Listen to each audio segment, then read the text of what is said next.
ಎಲ್ಲರಿಗೂ ನಮಸ್ಕಾರ. ಬಸವ ಜಯಂತಿಯ ಹಾರ್ದಿಕ ಶುಭಾಶಯಗಳು. ನನ್ನದಾದಂಥ ಒಂದು ಕವನವನ್ನು ಇಂದು ವಾಚನ ಮಾಡುತ್ತಿದ್ದೇನೆ ಬಸವಣ್ಣನವರ ಕುರಿತು. ಅದಕ್ಕಿಂತ ಮುಂಚಿತವಾಗಿ ಒಂದು ಚಿಕ್ಕ ನುಡಿಯನ್ನು ಹಾಡಲು ಇಷ್ಟಪಡುತ್ತೇನೆ. ಮಲ್ಲಿಗೆ ಇರುವಾಗ ಮುಳ್ಳ್ಯಾಕ ಮುಡೀತಿ, ಮಲ್ಲಿಗೆ ಇರುವಾಗ ಮುಳ್ಳ್ಯಾಕ ಮುಡೀತಿ, ಕಲ್ಯಾಣದಲ್ಲಿ ಬಸವಣ್ಣ, ಕಲ್ಯಾಣದಲ್ಲಿ ಬಸವಣ್ಣ ಇರುವಾಗ ಕಲ್ಲಿಗೆ ಏಕೆ ಕೈ ಮುಗೀತಿ, ಕಲ್ಲಿಗೆ ಏಕೆ ಕೈ ಮುಗೀತಿ. ಧನ್ಯವಾದಗಳು. ನನ್ನ ಕವನದ ಶೀರ್ಷಿಕೆ ಕಲ್ಯಾಣಕ್ಕೆ ನಾ ಹೊರಟೆ. ಕಲ್ಯಾಣಕ್ಕೆ ನಾ ಹೊರಟೆ ಗೆಳತಿ, ಕಂಡವರು ಬೈದರು. ಕಲ್ಯಾಣಕ್ಕೆ ನಾ ಹೊರಟೆ ಗೆಳತಿ, ಕಂಡವರು ಬೈದರು.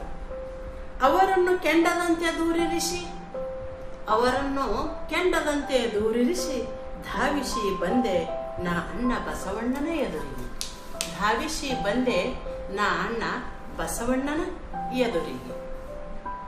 ಎಷ್ಟು ಹುಟ್ಟಾರೇನು ಎಷ್ಟು ತೊಟ್ಟರೇನು, ಎಷ್ಟು ಹುಟ್ಟಾರೇನು ಎಷ್ಟು ತೊಟ್ಟರೇನು, ಇಷ್ಟ ಇದ್ದವರು ಇಲ್ಲದಿದ್ದರೆ ಕಷ್ಟವೆಲ್ಲ ಕಡೆತನಕ, ಇಷ್ಟ ಇಲ್ಲದವರು ಇದ್ದರೆ ಕಷ್ಟವೆಲ್ಲ ಕಡೆತನಕ.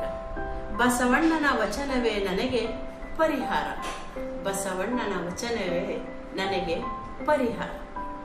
ನಾಳೆಗೆ ಅನ್ನುವವರು ಹೇಳಿ ಮಾಡಿಸಿದ ಊಟ, ನಾಳೆಗೆ ಅನ್ನುವವರು ಹೇಳಿ ಮಾಡಿಸಿದ ಊಟ, ಇವತ್ತು ಅನ್ನುವುದು ತೃಪ್ತಿಯ ಪಾಠ, ಇವತ್ತು ಅನ್ನುವುದು ತೃಪ್ತಿಯ ಪಾಠ.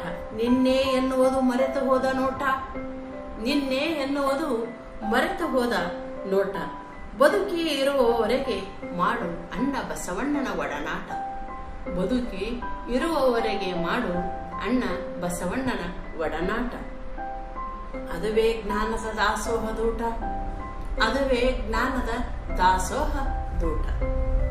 ಧಾವಿಸಿ ಹೋಗಲು ಧನವಿಲ್ಲ ಧಾನ್ಯವಿಲ್ಲ, ಧಾವಿಸಿ ಹೋಗಲು ಧನವಿಲ್ಲ ಧಾನ್ಯವಿಲ್ಲ, ತಿಳಿದು ಹೋದರೆ ನಮಗ್ಯಾರು ಬೇಡ ಅನ್ನಲ್ಲ, ತಿಳಿದು ಹೋದರೆ ನಮಗ್ಯಾರು ಬೇಡ ಅನ್ನಲ್ಲ. ಅಣ್ಣ ಬಸವಣ್ಣನ ವಚನದಲ್ಲಿ ಪ್ರಸಾದ ಅಡಗಿದೆ, ಅಣ್ಣ ಬಸವಣ್ಣನವರ ವಚನದಲ್ಲಿ ಪ್ರಸಾದ ಅಡಗಿದೆ. ಭಕ್ತರೇ ಅರಿತು ಸ್ವೀಕರಿಸಿ ನೀವು ಬಸವಣ್ಣನ, ಭಕ್ತರೇ ಅರಿತು ಸ್ವೀಕರಿಸಿರಿ ನೀವು ಬಸವಣ್ಣನ. ಧನ್ಯವಾದಗಳು.